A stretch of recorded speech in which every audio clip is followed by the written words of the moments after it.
Bonjour à tous, bonjour à toutes.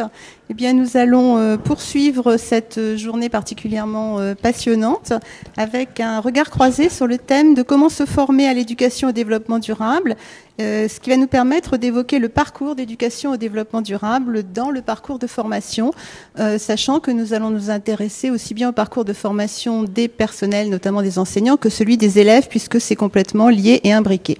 Alors pour ces regards croisés, nous serons quatre à apporter nos éléments de réflexion. Nous accueillons avec grand plaisir Jean Jouzel, que vous avez vu ce matin. Donc Jean Jouzel, climatologue, membre de l'Académie des sciences, directeur de recherche émérite au CEA. Merci Jean d'être avec nous. Florence Bouteloup, qui est IAIPR d'Histoire-Géographie dans l'Académie de Versailles, chef de mission académique EDD, et qui est référente aussi de la cellule académique du bâti scolaire. David Guilherme, qui est délégué régional académique à l'éducation artistique et culturelle de l'Académie de Rennes, chef de la mission académique EDD également et secrétaire général du CNEDOM. Et moi-même, je suis Monique Dupuis, inspectrice générale du collège enseignement disciplinaire et pédagogie, groupe Sciences de la vie et de la terre, Sciences de la vie, ST et VST, c'est un peu compliqué. Et je suis surtout référente EDD pour l'ensemble de l'inspection générale.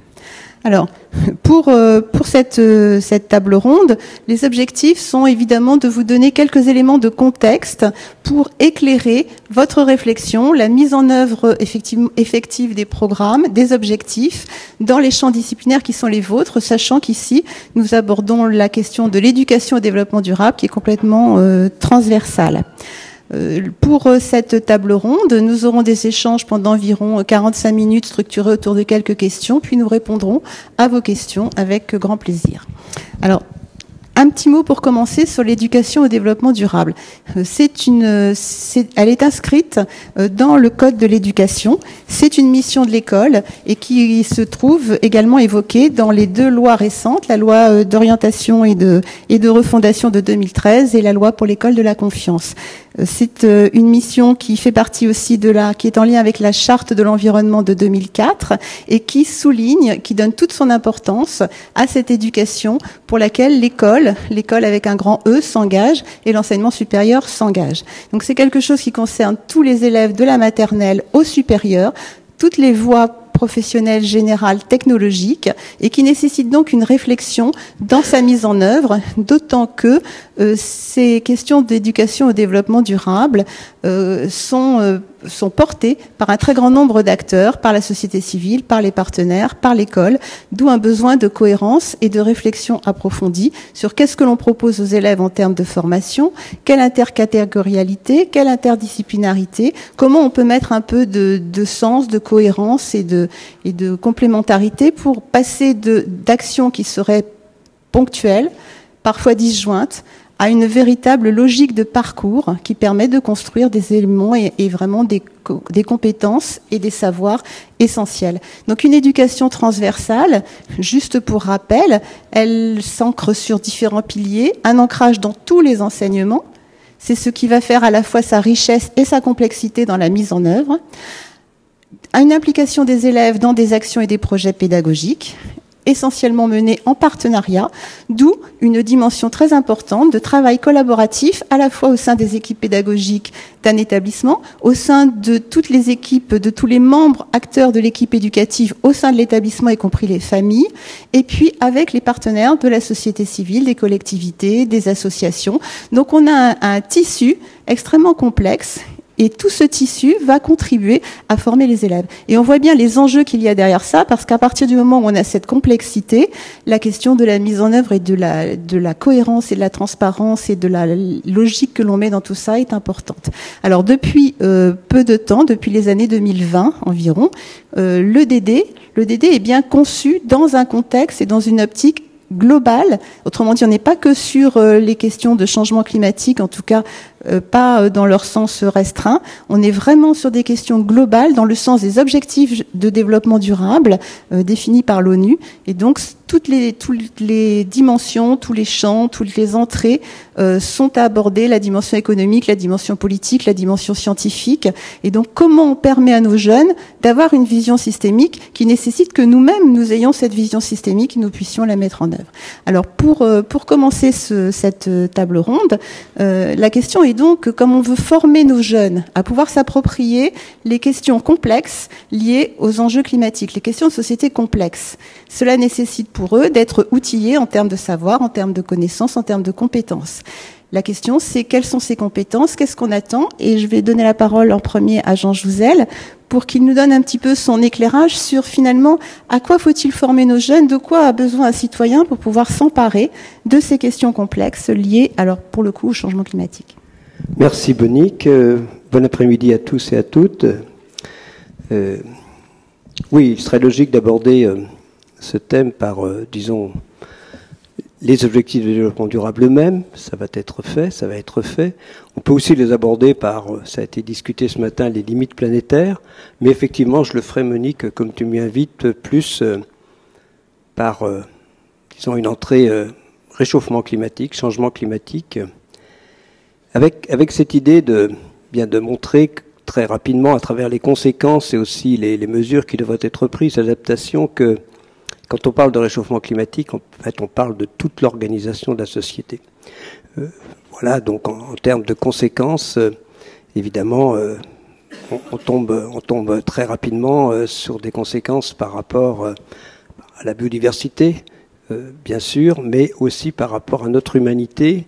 Il y a un lien très fort entre les problèmes de santé. Il y a des conséquences sur la santé, ne serait-ce que des vagues de chaleur que nous avons cette année, y compris en France, bien sûr.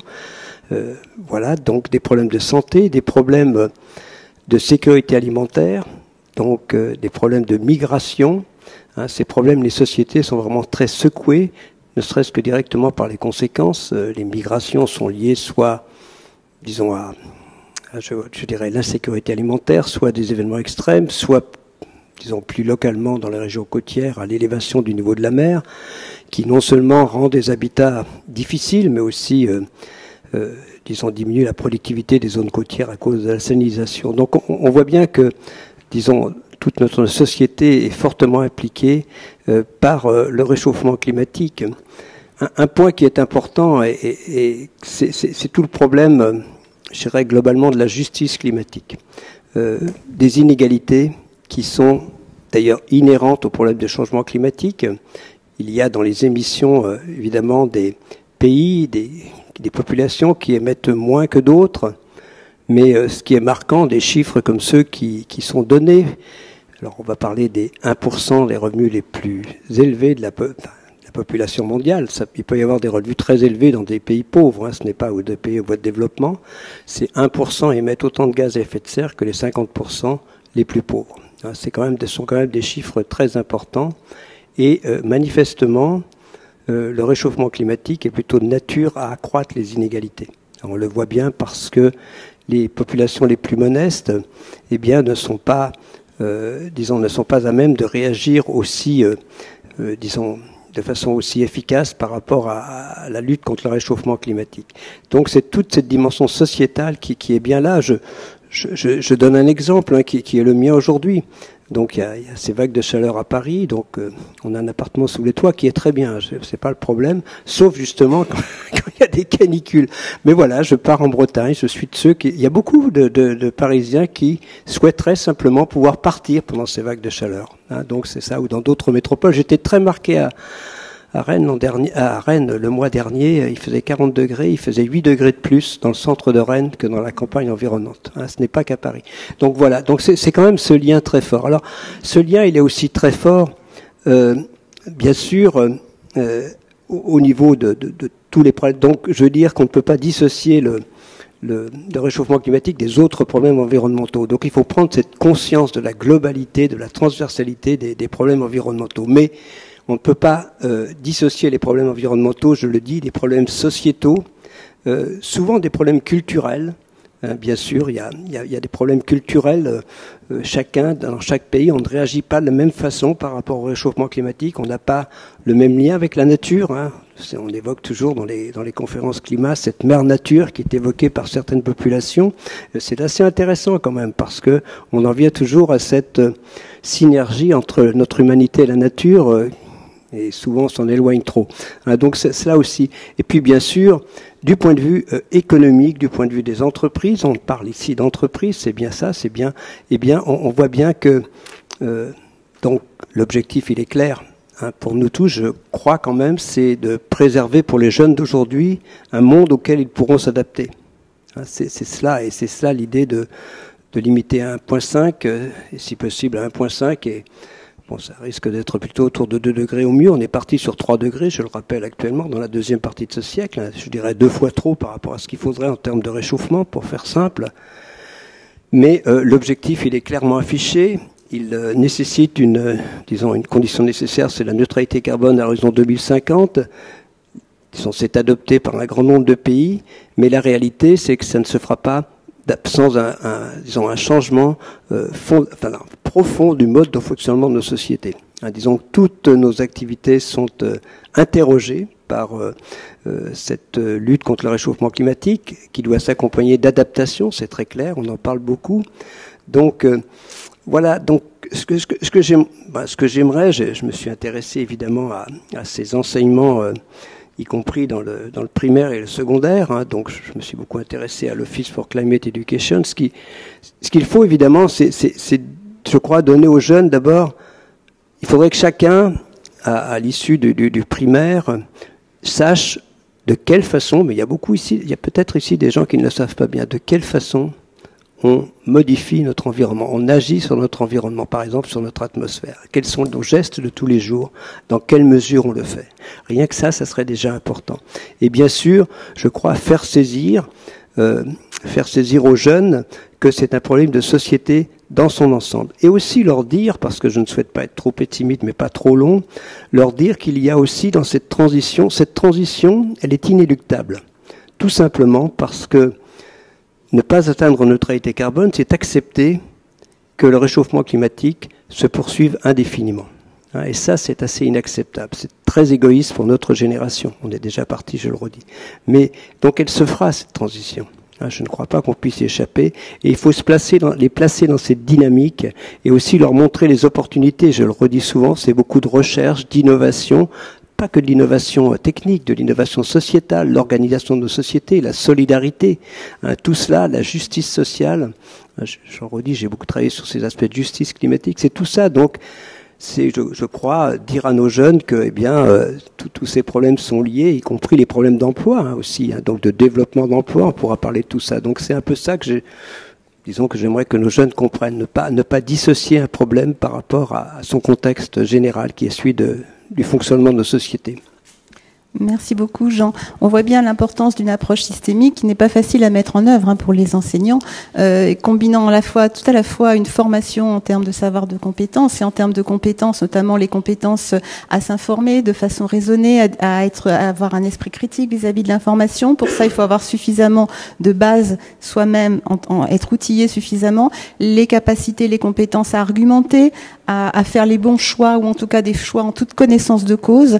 Et c'est effectivement toutes ces compétences qu'on va travailler dès le plus jeune âge et qui vont se renforcer, sachant qu'on peut commencer à former les jeunes à la complexité dès la maternelle, en fait. C'est tout l'enjeu de la formation, c'est aussi de les former à travailler sur les interactions, à comprendre ces interactions, le si alors. Il y a vraiment des enjeux pédagogiques à ce niveau-là, à être capable de faire des choix informés, raisonnés, être conscient de ses comportements et maîtriser aussi petit à petit tout au long de la scolarité, puisqu'on parle de parcours, de maîtriser de mieux en mieux le lien entre les différentes échelles spatiales et temporelles, ce qui est un défi en soi.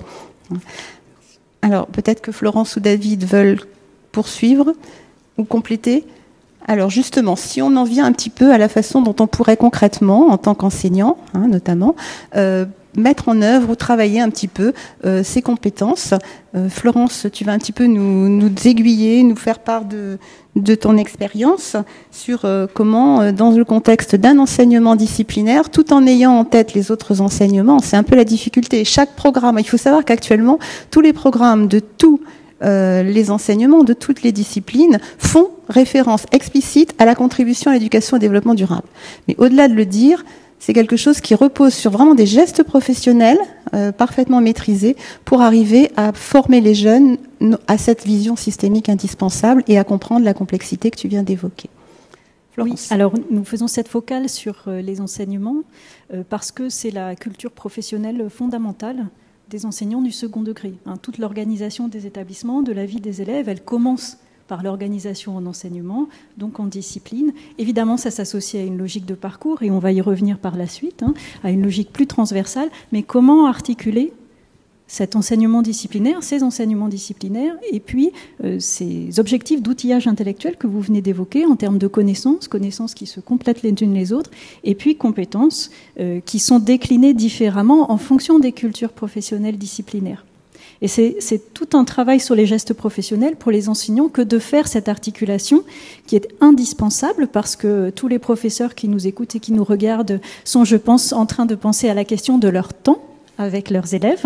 Et pour arriver à résoudre cette question du temps avec les élèves, il faut démarrer dans son enseignement. Parce que c'est là qu'un professeur est d'abord avec ses élèves et qu'il a le temps de travailler les apprentissages. C'est pour ça qu'il les a en classe. Donc comment faire cette articulation ? Vous avez mentionné... On a des objectifs qui relèvent à la fois, c'est évidemment une platitude que de le dire, mais de connaissances et de compétences. Toutes les disciplines, tous les enseignements, même au-delà des seules disciplines, on a aussi quelques enseignements qui ne sont pas des disciplines, mais tous les enseignements peuvent contribuer à ces apprentissages. Bien évidemment avec leur spécificité. Et il faut prendre en compte cette spécificité. Alors je ferai juste une petite focale sur le lycée et sur les sciences humaines et sociales parce que c'est aussi un des axes de ces journées aujourd'hui. Mais il est bien évident, sans être spécialiste, que par exemple tous les enseignants de SES voient non pas le changement climatique en tant que tel comme un objet d'étude. La remarque s'appliquerait aussi à un autre exemple que je vais développer ensuite, qui est celui de la géographie. Ce n'est pas le changement climatique en tant que tel que l'on étudie, ce qui peut être le cas en sciences par exemple. Mais ce changement climatique traverse un certain nombre, voire la totalité des thèmes étudiés. Et donc, bien évidemment, en sciences économiques et sociales, par exemple, la partie plus économique qui va porter sur la question de la croissance, qui est abordée à plusieurs reprises dans les programmes de lycée. Les sources, les défis, les limites de la production de richesse sont des questions qui sont traversées par la problématique du changement climatique. Même chose sur ce qui a été évoqué dans la table ronde précédente, la constitution de la question environnementale comme un problème public et donc un objet d'action publique. Là, on a un axe de sciences politiques qui est un axe d'études fondamental. On va retrouver ces thématiques aussi, je prendrai juste rapidement l'exemple de la géographie, finalement à travers tout le programme de lycée qui va passer d'année en année qui est focalisé autour de la question des interactions entre les sociétés et leur environnement, à travers la question de l'organisation du territoire, et qui étudie des processus au fil du parcours des élèves. La transition, la recomposition, la mondialisation, ce qui va permettre de passer, je vais citer pêle-mêle des choses qui sont différentes les unes des autres, des risques à la question des ressources, au développement, à l'aménagement du territoire, à la mondialisation, aux transformations des espaces ruraux, métropolisation. Tous ces éléments-là, vous avez cité quelques exemples concrets, sont traversés par la question du changement climatique. Donc bien évidemment, les thématiques et les connaissances qui sont abordées au lycée, quelle que soit la discipline, ont à faire avec de l'éducation au développement durable. Mais ça n'est qu'une partie des objectifs d'apprentissage que se fixent des enseignants, et c'est bien normal parce que ce qui les guide, à savoir leur référentiel, leur programme, fixe d'autres objectifs, qui sont des objectifs de compétences, de capacités, de méthodes, et qui sont eux souvent très dépendants de la culture disciplinaire. Et si on prend l'exemple de la géographie, on va avoir des objectifs d'apprentissage en termes de capacité qui vont relever du raisonnement. En géographie, on se demande toujours sur un phénomène où est-il, pourquoi ici, pourquoi pas ailleurs, quels acteurs, quelle logique le sous-tend, de décrire et expliquer. Là, on est dans du raisonnement géographique, donc c'est évidemment un objectif d'apprentissage pour des lycéens, qui poursuit d'ailleurs ce qui a été fait auparavant au collège. On a aussi des objectifs méthodologiques, par exemple en termes de démarche et d'approche multiscalaire. Manipuler la notion d'échelle. Bon, on pourrait en développer d'autres, par exemple le langage cartographique. Bref, comment passer de ces éléments-là, qui sont des références fondamentales pour les enseignants dans la construction de leurs cours, à des objectifs de compétences qui sont plus larges, plus transversaux, ou qui se recoupent à mon sens, mais qui sont formulés différemment.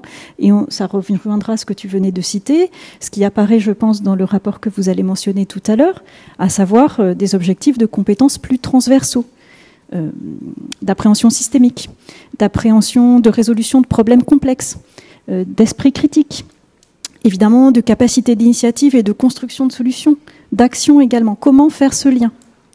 Prenons juste un très rapide exemple. Si on travaille en géographie sur la question de la mobilité, vous citiez les migrations, disons au sens large la mobilité, les réseaux de transport, l'organisation des réseaux de transport, les besoins, les choix, les moyens de mobilité aujourd'hui, les stratégies d'aménagement du territoire et les enjeux auxquels elles répondent, qui ne sont pas forcément en lien avec la question de la mobilité, par exemple, comme celle de la continuité territoriale.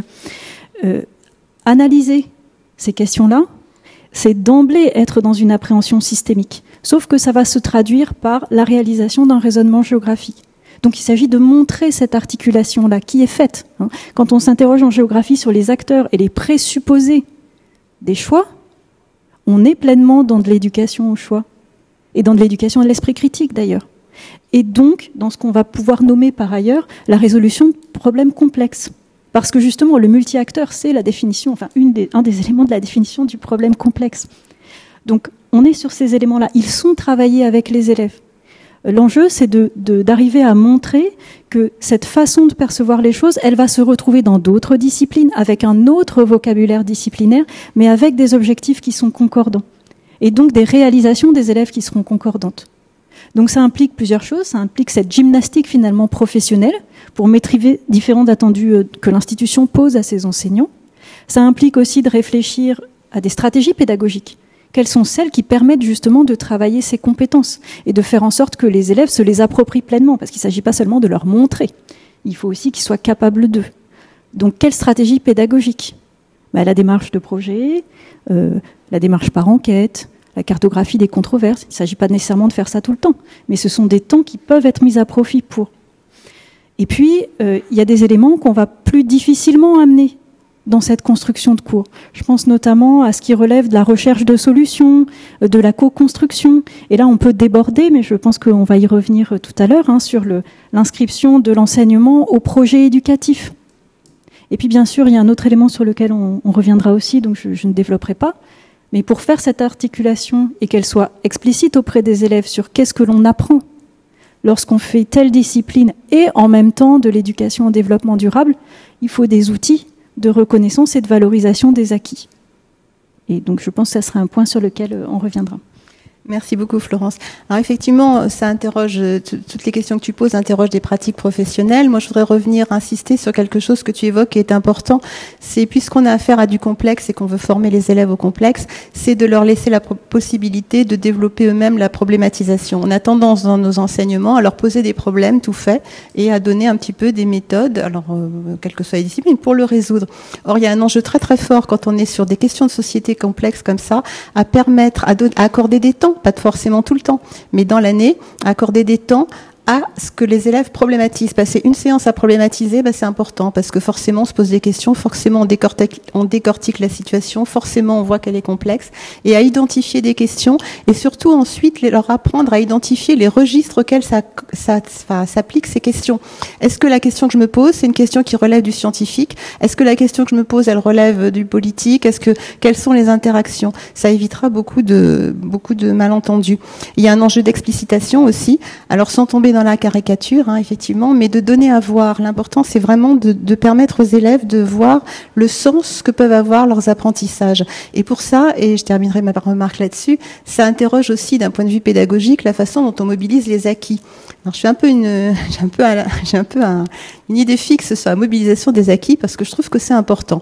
On a tendance, et il y a une question là qui est tombée, qui dit les élèves en ont assez, ça revient tout le temps, on parle que de développement durable, puis bon, on a l'impression qu'on sait rien. Et c'est vrai. Enfin, quand on interroge le sup, on n'a rien fait au lycée, le lycée, on n'a rien fait avant. En fait, il y a un biais là-dedans. Il y a un biais professionnel. C'est pas du tout des critiques. C'est juste que il y a plusieurs façons de savoir où en sont les élèves. On peut leur demander de réciter une définition. Là, on va un peu à la catastrophe. Ils ont rien retenu, ils savent pas réciter, donc ils maîtrisent pas. Et puis je les mets dans une situation nouvelle et je vois ce qu'ils sont capables de faire, qu'est-ce qu'ils sont capables de mobiliser comme concept et tout. Ah tiens, d'un seul coup, il y en a un peu plus. Donc je pense que ça aussi, ça concourt à la confiance qu'on leur donne et ça relève de compétences professionnelles qui peuvent être déclinées dans tous les enseignements. Donc c'est un enjeu, je pense, très important, cette histoire de mobilisation des acquis, notamment on en reparlera pour l'interdegré, subsco et tous les interdegrés.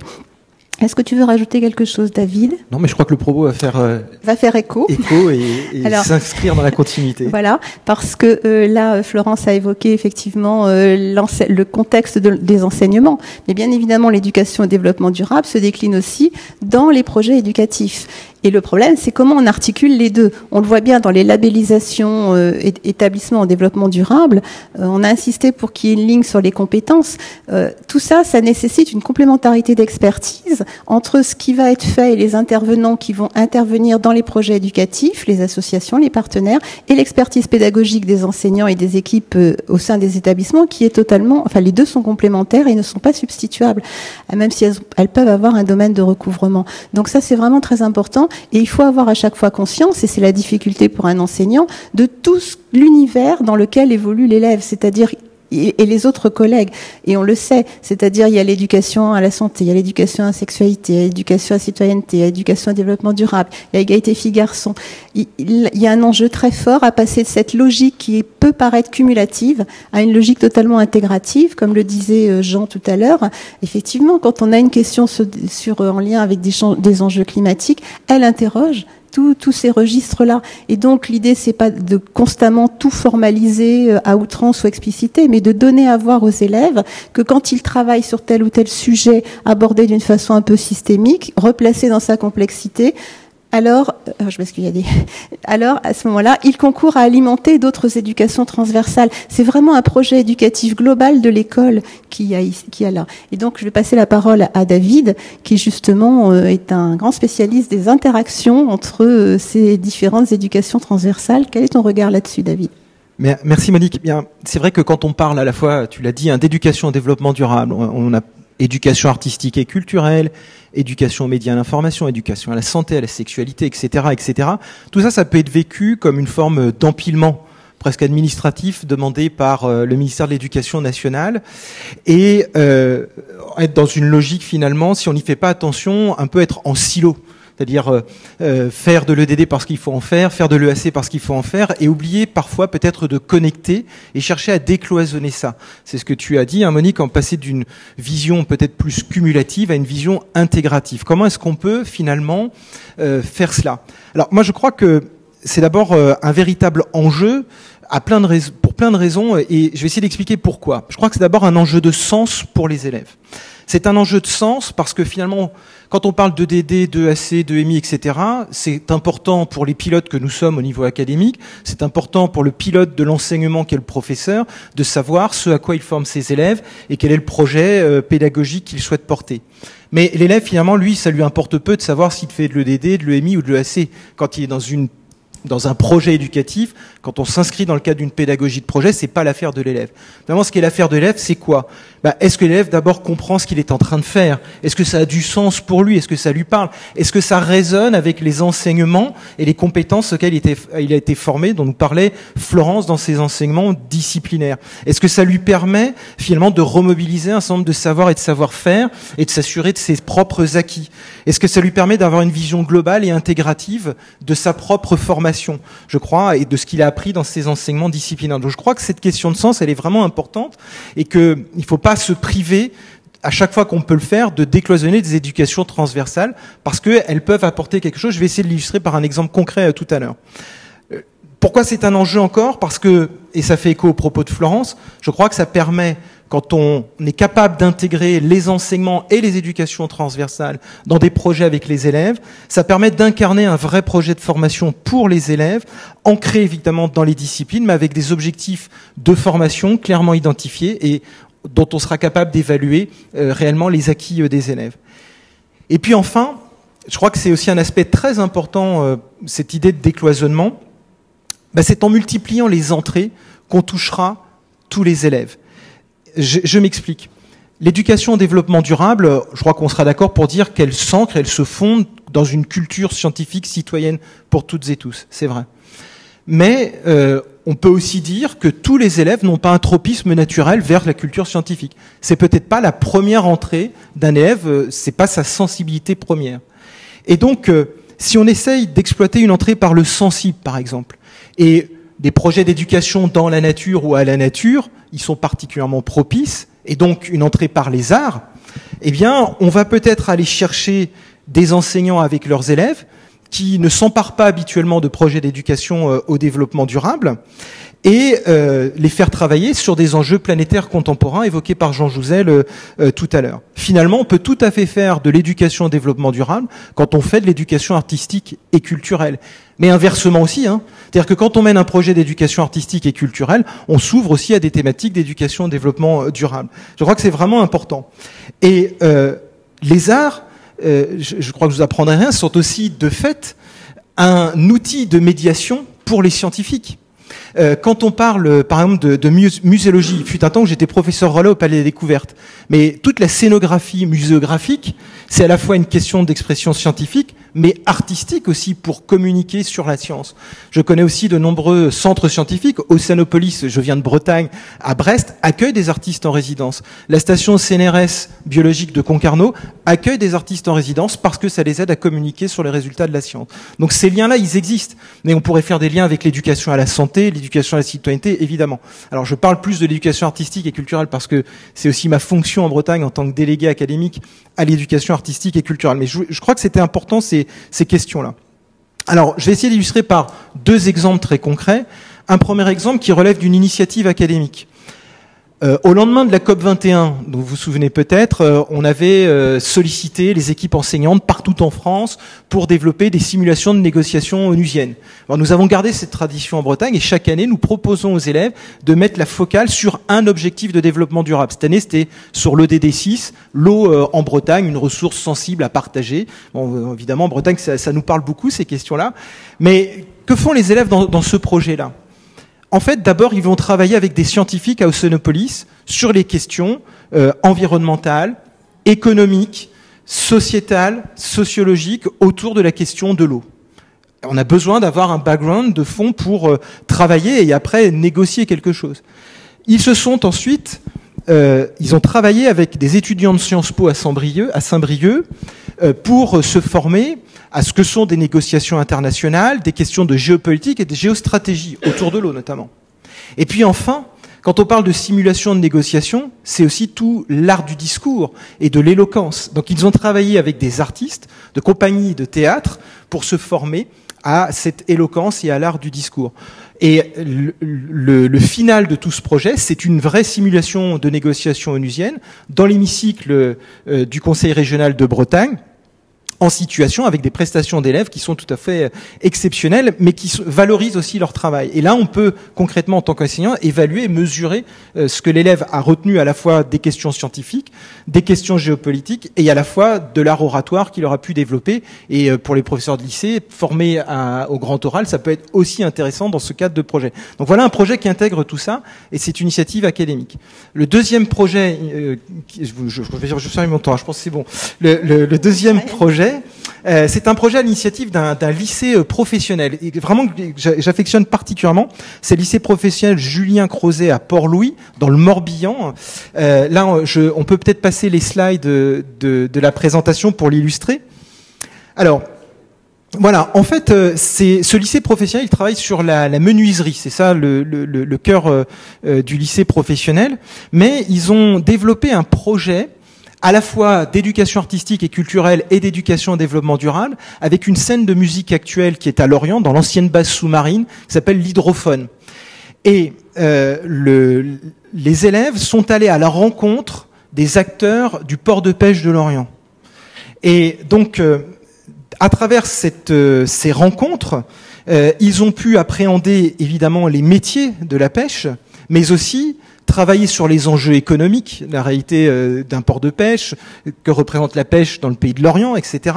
Des enjeux sociaux, sociétaux, évidemment environnementaux. Ils ont travaillé avec la Maison de la Mer de Lorient et on les voit ici rencontrer des acteurs, comprendre ce qu'est un filet de pêche, les différents types de pêcheries, etc. Donc, on est vraiment ici sur la compréhension d'enjeux contemporains. Et donc, sur le travail qu'ils ont fait ensuite, c'est que une fois qu'ils ont compris le fond scientifique de ce qu'est le sujet sur lequel ils voulaient travailler, ils ont voulu restituer cela sous une forme artistique. Et ce qu'on voit ici, par exemple dans la première image à gauche, ce sont des élèves qui s'initient à des techniques artistiques. Ici, le mapping, vous savez, c'est quand on projette des images sur des supports, sur un bâtiment historique ou sur, on le voit après, sur la photo d'après, des supports ici cubiques. Et puis, ils ont appris à prendre des sons, puisqu'ils sont allés enregistrer des sons dans le port de pêche, des voix, des bruits, des bateaux, etc.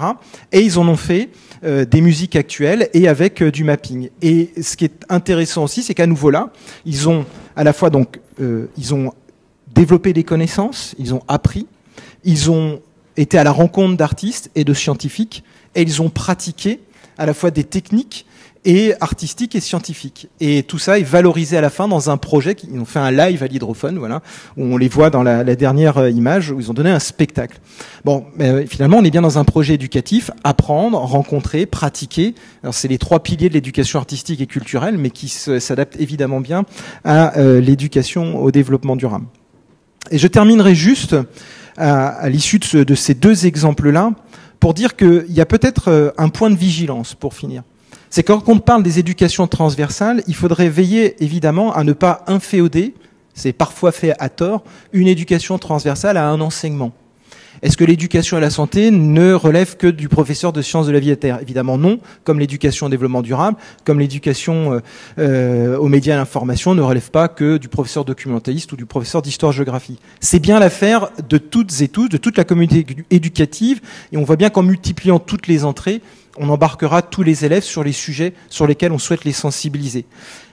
Mais pour être réellement dans cette logique intégrative, cela questionne la manière dont ces éducations transversales sont intégrées, portées à l'échelle de l'établissement et donc de son projet. Le projet d'établissement, c'est l'ADN de l'établissement. C'est finalement la boussole éducative de l'action collective de toutes et tous. Il est donc fondamental que le projet d'établissement, intègre ces éducations transversales et identifie aussi les leviers de leur mise en œuvre pour que ce soit efficace et porté par toutes et tous. Merci David. Alors deux remarques à ce que tu viens de présenter. J'ajouterais aussi que ça leur a permis de connaître les enjeux et les acteurs du territoire, et que ça c'est important. Cette connaissance des acteurs et des enjeux du territoire, c'est une dimension importante de l'éducation au développement durable. Et ma deuxième remarque, c'est qu'on voit bien là on est dans un projet éducatif encadré par des enseignants, mené avec des partenaires, avec les collectivités, etc., dans lesquels les élèves sont acteurs. Et j'insisterai sur l'expertise professionnelle des enseignants. C'est-à-dire que y a un enjeu là aussi fort pour les équipes enseignantes qui accompagnent de tels projets à identifier, ça fait partie de leur expertise professionnelle, les compétences qui ont été travaillées et acquises par les élèves et à les valoriser et à les mettre en évidence. Et ça, c'est quelque chose qui est peut-être un petit peu actuellement le parent pauvre. Alors pas partout, on verra après, mais il y a des choses qui se dessinent. Mais c'est là où la complémentarité d'expertise, elle est très importante. Les partenaires, ils vont accompagner le projet, ils vont le rendre faisable, ils vont amener une logistique, ils vont amener leur expertise. L'équipe enseignante, elle seule, ça relève de son expertise professionnelle d'aller dire, les élèves ont travaillé telle et telle compétence, je vais les valoriser chez certains, et voilà, et je vais le donner à voir dans leur parcours. Et ça, c'est un enjeu très important. Alors, juste avant de passer à notre dernier point, j'essaye de surveiller en même temps les questions, et il y avait une réponse, enfin une question qui était, parce que c'est un peu un lien, est-ce qu'il serait pas intéressant pour les collègues inspecteurs référents EDD d'avoir une connaissance plus précise des programmes et méthodes enseignés par les professeurs de SES? Alors, je vais généraliser, c'est-à-dire il y a un enjeu très fort de savoir ce qui se fait. Chacun, faut se dire que l'élève, lui, il assiste à tous les cours, ou une partie des cours. Donc, il y a un enjeu très fort. C'est ce qu'on a essayé de faire à travers les programmes au niveau de l'inspection générale, en clarifiant, non pas, parce que dans chaque programme, il y a ça tel point contribue à l'éducation. Oui, d'accord. Mais pour quelqu'un qui est d'une autre discipline, c'est pas évident. Donc, on a essayé de dire pour chaque discipline quels étaient un peu en 2 pages les grands enjeux. Il y a une question d'appropriation. Il y a une importance très grande à développer des formations interdisciplinaires, intercatégorielles, et non pas, je pense, alors là, c'est mon avis à moi, non pas forcément en disant qu'est-ce que chacun apporte, mais peut-être avec une autre entrée sur une question, un enjeu, une question de société, etc. Voilà, croisons les regards, que dit l'économiste, que dit le philosophe, que dit le scientifique, et je pense que comme ça, on avance beaucoup. Et en intercatégorialité aussi. Jean, tu voulais ajouter quelque chose ? Non, pas sur ce point. D'accord. Alors, et avec la formation professionnelle. Laurence souhaite. Oui. Et avec la formation professionnelle. Voilà. Et juste une deuxième question, parce qu'on est aussi dans la même logique. Monsieur Jouzel a défini un objectif pour la fin du primaire, savoir de quelle... j'ai changé de page. De quelle façon on agit sur notre environnement, quels seraient les objectifs en fin de collège, en fin de lycée. Alors sachez qu'il y a de nombreuses réflexions en cours au niveau national et au niveau académique sur ce sujet, mais moi j'aurais tendance à voir peut-être les choses un peu autrement. Il y a certes des notions qui vont être vues à différents moments, mais finalement il y a surtout un approfondissement permanent, c'est-à-dire un recyclage permanent. On va être un peu à chaque fois, on peut aborder le complexe très tôt, dès la maternelle, dès le primaire. La question, c'est on va l'enrichir petit à petit, on va remobiliser, je reviens à ma question des acquis, on va remixer tout ça en permanence et l'enrichir. Donc plutôt que, bien sûr, il y aura des nouveaux concepts et des nouveaux sujets, mais n'oublions pas qu'il faut aussi remodeler sans arrêt pour donner du sens à ce qui est fait. Ce que j'ai appris me sert à comprendre et à avancer dans ma réflexion. Et je pense que c'est un enjeu très fort. Alors, ça nous fait le point avec le quatrième et dernier temps de nos regards croisés, dans lesquels vont s'exprimer surtout Florence et Jean. Mais droit à la parole. Donc, c'est dans ce qui est prévu, qui est justement cette logique de parcours. Actuellement, ce que l'on constate, c'est que c'est très disparate quand même, suivant les établissements, suivant les élèves, suivant les équipes, et l'idée n'est pas de jeter la pierre à personne. C'est pas évident, il n'y a pas de temps dédié pour les projets. Enfin bon, ce sont des logiques locales. Il y a de très nombreux acteurs, on l'a évoqué tout à l'heure, et on se retrouve avec des élèves qui peuvent faire un projet identique à l'école primaire, au collège, au lycée, qui peuvent en faire il y a besoin vraiment qu'ils peuvent faire la même chose dans l'école, hors l'école, qui peuvent faire, tout ça, ça contribue à la perte de sens pour eux. Comment potentialiser ça? Il y a un enjeu très fort à réfléchir en logique de parcours, en parcours d'apprentissage. Ça repose sur des stratégies pédagogiques, on l'a vu, mais ça repose sur une certaine formalisation. Nous sommes en train de travailler dessus au niveau national, au niveau académique. Florence va vous en parler et Jean ensuite nous expliquera, nous exposera l'état de la réflexion qu'il y a eu lors de l'élaboration du rapport, notamment pour l'articulation entre le SCO et le SUP. Alors peut-être pour le SCO, Florence. Oui, alors quelques mots. Comme tu l'as dit tout à l'heure, il n'y a pas de parcours sans enjeu d'explicitation, puisque ce qui fait le parcours, c'est la conscience de chacun des acteurs qu'il existe. Alors évidemment pour ceux qui programment l'enseignement, les apprentissages, professeurs et toute équipe éducative, mais aussi pour les élèves eux-mêmes. Et donc on a un enjeu dans cette construction du parcours, et c'est ça qui est difficile, de rendre explicite pour et par les élèves ce qu'ils ont appris. Parce que c'est et ça c'est vrai pour le parcours en éducation développement durable, comme c'est vrai en fait pour n'importe quel apprentissage, c'est-à-dire que cette appropriation par les élèves du sens de ce qu'ils ont appris, l'identification de ce qu'ils ont appris et la compréhension de ce sens, c'est la condition nécessaire au transfert. Donc à la mobilisation de ces apprentissages dans d'autres situations où il va falloir s'en servir. C'est exactement aussi ce que vous indiquiez tout à l'heure. Donc comment arriver à cette explicitation pour et par les élèves? Et c'est là que la formalisation peut être intéressante, pas tellement parce qu'on a envie forcément de tout mettre dans des grilles, mais parce qu'elle donne des repères.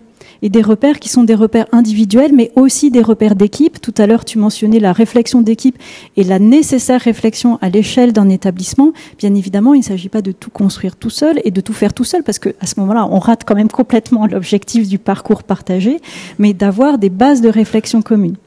Et là-dessus, effectivement, pas mal d'acteurs sont en réflexion, tâtonnent aussi un petit peu sur la manière de faire, en essayant de s'inspirer aussi, non seulement de ce qui relève de nos objectifs dans l'école, mais aussi de ce qui la dépasse, vers le supérieur, et ce qui se passe ailleurs également.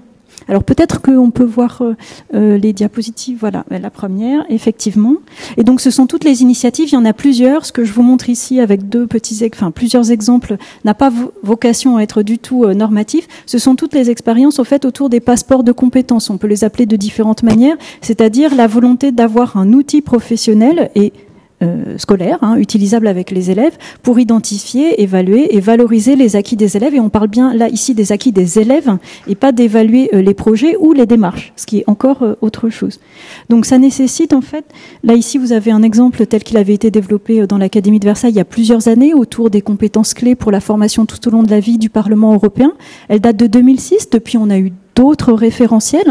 Aujourd'hui, on a des choses qu'il faudrait réécrire. Et je pense que vous allez aborder ce point tout à l'heure, Monsieur Jouzel, notamment nous, pour s'accrocher un petit peu plus à ce qui se réfléchit dans le supérieur. L'intérêt, alors je passe à la suivante. Ici, ce que je vous projette est illisible. J'en ai bien conscience. Le but, ça n'est pas de regarder le détail. Le but, c'est de voir la diversité. C'est-à-dire ce qu'il y a de commun dans toutes ces façons différentes de créer des passeports de compétences pour les élèves. Là, il y a des exemples en lycée, des exemples en collège, voire même un exemple en cycle 3. Ce sont les questions communes. Et c'est ça qui nous intéresse. C'est pas le résultat final. Ce sont les questions communes qui ont présidé à ce genre de démarche. C'est-à-dire, qu'est-ce que les élèves ont appris ? Est-ce qu'on se fixe sur des référentiels scolaires ? Est-ce qu'on se fixe sur les Green Comp de l'Union européenne ? Est-ce qu'on prend d'autres référentiels ? Et il y a tout un travail dans votre dernier rapport, justement, de comparaison. Est-ce que nous, dans le monde scolaire, on peut accrocher nos capacités disciplinaires à ce genre de formulation ? La réponse est évidemment oui. Et on a tout intérêt à le faire en articulation avec le supérieur, puisque nos élèves, après, ils poursuivent leur parcours. Donc, qu'est-ce qu'on va évaluer ? Et puis, quelle est la place de l'élève ? Quelle est la place de l'auto-évaluation ? Là, vous avez des exemples où l'élève le fait, le professeur le fait. Vous avez d'autres exemples où c'est l'équipe qui le fait toute seule. Vous avez des exemples où c'est déjà indiqué par une équipe et d'autres où, au contraire, c'est l'élève qui va choisir la formulation. Évidemment, c'est adapté en fonction de l'âge. Vous voyez que le puzzle, où il s'agit d'aller repérer des éléments qui sont déjà classés, là, on est sur du cycle 3. Donc, voilà. Quelle est la place de l'élève dans ce genre d'outils ? Si l'élève n'a pas de place, l'outil est peut-être très intéressant, mais il a une vocation et une efficacité qui reste quand même très limitée. Donc, ça fait déjà 2 questions. Troisième question, quelles sont les situations d'évaluation et leurs objectifs, justement, dans le parcours des élèves ? Et puis, à quoi ça sert, ça ? Comment c'est médiatisé par un élève lui-même dans la suite de son parcours ? On pense notamment à des lycéens qui sont déjà, dans le cadre du lycée, dans la projection vers le supérieur. Et ceci, quel que soit le parcours de formation. Donc là, ici, on n'a pas du tout de modèle, on a plutôt des exemples qui ont vocation justement à rendre effectif cette volonté d'explicitation sans laquelle on n'arrive pas à construire un parcours. Et c'est aussi un outil d'équipe dans la mesure où ça permet une continuité, parce que les équipes dans un établissement, elles changent, alors que les élèves, eux, ils poursuivent leur parcours au fil du lycée. Et on voit bien dans ce que tu dis qu'il est important d'avoir à la fois un cadrage des grandes lignes des repères, mais une grande latitude laissée aussi pour l'appropriation et l'adaptation au contexte local et aux équipes locales. Donc c'est un équilibre subtil qui est à construire. Jean ? Oui, c'est vrai que j'aimerais dire quelques mots de ces interfaces. Alors ces interfaces, effectivement, nous avons été appelés, et merci Monique d'avoir participé à ce rapport. Donc nous avons remis un rapport à Frédéric Vidal à l'époque, donc avec Luc Abadi comme rapporteur et toute une équipe évidemment, intitulé L'enseignement de la transition écologique dans le supérieur. Donc voilà, c'est une mission du supérieur dorénavant que de former et de sensibiliser au développement durable et à l'environnement et au développement durable. Alors, d'abord, 2 interfaces. Il y a l'interface en fin de parcours, je me permets de l'évoquer parce que c'est important, parce que même si ce rapport est normalement, disons, focalisé sur le supérieur, on y engage aussi, vous voyez bien qu'il y a beaucoup de choses qui se passent actuellement, c'est pour nous aussi l'enseignement de la transition écologique ou la sensibilisation à la transition écologique tout au long de la vie. Alors ça peut se passer dans la formation tout au long de la vie, mais aussi on fait un appel clair aux entreprises pour intégrer cette dimension de formation au développement durable, disons, dans leur dynamique de développement, par rapport à, disons, à l'ensemble de l'entreprise. C'est vrai aussi, ça peut être vrai pour une entreprise privée, pour le public, évidemment. On rencontre la semaine prochaine Stanislas Guérini, par exemple, pour, disons, les fonctionnaires, voilà, pour essayer d'engager un processus. Vous avez certainement suivi qu'il y a beaucoup aussi de mobilisation vis-à-vis des décideurs politiques. Donc, voilà, c'est un peu cette interface aussi après. Donc, mais l'interface que tu m'invites à évoquer, c'est celle, disons, plus secondaire, supérieure. Alors, elle est extrêmement importante. Disons que dans la ligne de ce que tu as dit, Monique, on ne souhaite pas tout refaire. Il faut construire sur ce qui a été fait à chaque fois par étapes. Alors, les liens, ils sont bien sûr, d'abord, le supérieur, disons, forme les enseignants. Donc, il y a ce lien assez naturel entre le supérieur et je dirais le secondaire, éventuellement le primaire, en tout cas dans la formation des enseignants. Donc c'est une mission qui est importante. Ça peut effectivement, disons, ce lien n'est pas forcément coupé une fois que l'enseignant est dans le secondaire. Voilà. Mais ce qu'on a essayé de mettre en œuvre, et c'est comment on fait pour que justement on puisse construire sur ce qui a été acquis, disons de façon assez continue, dans le primaire puis dans le secondaire. Eh bien, il faut le connaître. Et une des façons qu'on recommande, je ne vais pas être trop long, c'est effectivement, par exemple, à travers des contacts entre les éco-délégués. Voilà, donc alors c'est une politique de site, évidemment, d'académie, de site, et puis, disons, soit des jeunes, d'ailleurs, des étudiants, parce que les étudiants ont envie d'agir. Il y a beaucoup, et pour beaucoup, l'action, par exemple, des étudiants pourrait être simplement d'aller vers les jeunes lycéens.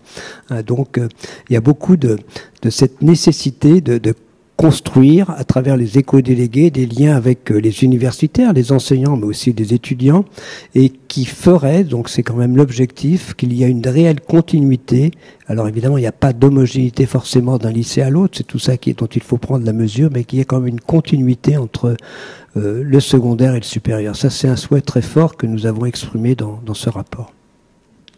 Merci beaucoup, Jean. Effectivement, ça interroge la question de la formation des enseignants. D'ailleurs, dans le rapport, il y a un petit passage dédié à ça, une réflexion également à l'Inspection générale et au ministère de l'Éducation nationale et des Sports. Oui, pardon. Non, vas-y, je termine. Donc, je ne sais plus ce que je disais. Excuse-moi.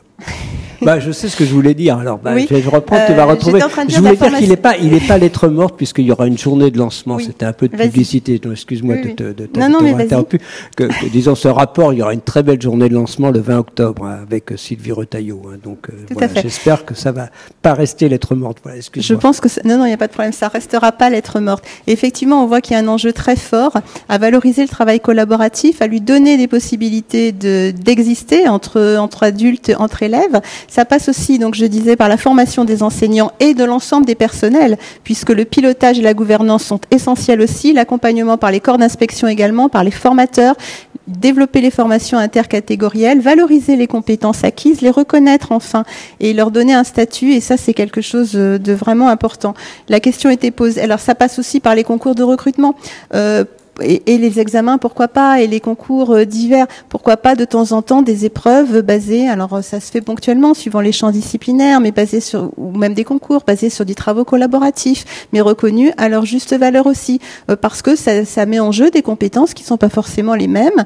On est dans un système où l'évaluation est assez individuelle, l'évaluation collective, il y a un certain nombre d'olympiades ou autres qui fonctionnent comme ça, qui valorisent les compétences collectives, le travail fait ensemble, c'est un enjeu. Reste la question des conditions, dans quelles conditions, quand, comment, dans quel horaire. Nous n'avons pas répondu à ça. Alors, il y avait une question sur l'éco-anxiété, mais je crois que nous n'aurons pas le temps d'en parler. Peut-être le mot de la fin, et nous allons nous arrêter dans 2 minutes. Une phrase. D'habitude, tu fais une citation. Mais... Ouais, j'ai pas prévu, mais la question de dans le parcours de formation, la question de l'engagement de l'élève est quelque chose d'important. On l'a vu dans le prix de l'action éco-déléguée de l'année, où les élèves font des gestes essentiels qu'on appelle des éco-gestes. Mais le tri des déchets à la cantine, par exemple. Mais si on fait cet éco-geste à l'école, au collège et au lycée, on voit bien que la progressivité de l'engagement que l'on sollicite de l'élève reste la même. Donc il est intéressant de penser aussi cette progressivité de l'engagement dans la citoyenneté des élèves en adaptant le projet. On peut imaginer qu'au collège et au lycée, ces éco-gestes sont maîtrisés. On continue à les faire parce qu'ils sont essentiels, mais on va chercher un engagement plus loin de l'élève. Et ce qu'évoquait Jean, de faire travailler les éco-délégués de différents niveaux est essentiel, y compris entre premier degré et second degré. Un mot, Florence, et le mot de la fin sera pour Jean. Et nous arrêtons là. L'engagement, c'est aussi ce qui permet de lutter contre l'éco-anxiété. C'est-à-dire le fait de chercher des solutions et de trouver sa capacité d'action, c'est un remède à l'éco-anxiété. Alors, comme vous le disiez tout à l'heure, on n'a pas toujours toutes les capacités d'action. Évidemment, il y a plein de contraintes, ça dépend de l'échelle, du niveau collectif, etc. Mais il n'empêche qu'il y en a, et que ça fait partie aussi de notre mission éducative, d'aller vers cette capacité d'action sans la prescrire, mais en donnant aux élèves les moyens de l'apprendre. Et c'est ça notre mission éducative, et c'est finalement, je pense, le sens de notre action éducative pour lutter contre l'éco-anxiété. Ça n'est ni de la reconnaître, ni de la dévaloriser, mais de donner les moyens à chacun de développer son action contre. Et reconnaître les compétences acquises dans ces cadres-là. Oui, ma conclusion serait très simple. Il y a une telle demande du côté des jeunes qu'on ne peut pas échouer. C'est ça, je veux dire, dans cette formation au développement durable à tous ces aspects. Donc il y a une véritable demande, que ce soit bien sûr au niveau du supérieur, mais aussi au niveau du secondaire, même chez les tout jeunes. Il y a vraiment une soif d'apprendre, de comprendre. Et je crois que c'est notre rôle collectivement d'y répondre. Voilà un peu. Donc moi j'engage. Je pense. Je voudrais dire qu'il y a bien sûr, alors on va parler de ce qu'on va faire, de ce qu'on a fait. Je voudrais quand même dire qu'il y a eu déjà beaucoup de choses de faites. Il faut surtout pas partir non plus, le deuxième point, c'est quand il ne faut pas partir de cette idée que rien ne se fait. Par exemple, je suis beaucoup intervenu par exemple dans les SES cette année, puis voilà, mais il y a par exemple dans la rédaction de nouveaux ouvrages, donc voilà, donc il y a plein de choses qui se font aussi bien dans le secondaire, dans le primaire, dans le supérieur aussi, de très belles expériences, mais comment on donne à ces expériences un peu dispersées, à cette nécessité que il n'y a pas de discipline qui puisse se dire le développement durable, ce n'est pas mon affaire, y compris les philosophes, je veux dire, ou les spécialistes de santé, il n'y a personne qui puisse se dire ça. Comment effectivement on donne cette dimension plus large, c'est un peu ce qu'on recherche, mais surtout pas, il y a déjà beaucoup de choses qui se font, qu'il faut construire, et il y a une vraie demande du côté des jeunes, ce sera la conclusion. Et ce sera notre conclusion. Merci beaucoup Jean, Florence, David. Merci à vous.